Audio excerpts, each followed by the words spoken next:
کل وسایلم موند اونجا. فردا همه رو میارم.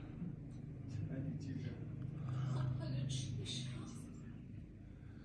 همین فردا صبح زود میرم و درخواست طلاق میدم.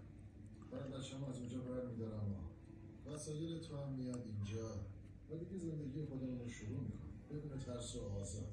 اگه بخوام سنگ بندازن چی؟ یا باز مانعی در بیاد یا دست سرمون بر ندارن چی میشه؟ بشین جون کسی نمیتونه به آسیب بزنه. دیگه با هم هستیم، کنارتم، همیشه هم مراقبت هستم.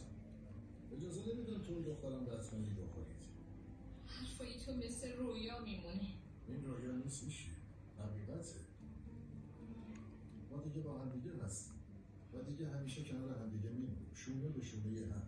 به نظرت واقعا میتونیم این کار بکنیم؟ کنار هم دیگه میتونیم خوشبخت زندگی کنیم؟ اجازه نمیدم کسی مزاحم خوشبختی ما بشه.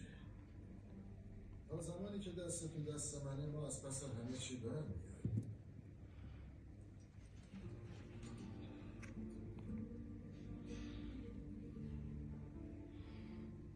حالا بخند.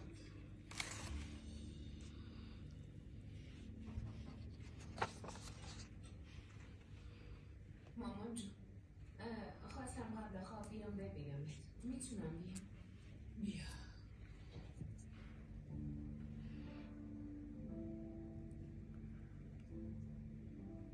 حالت خوبه؟ چطوری خوب باشم؟ بد شد مامان جون. کاش بهت نمیگفتم. نمیدونم چرا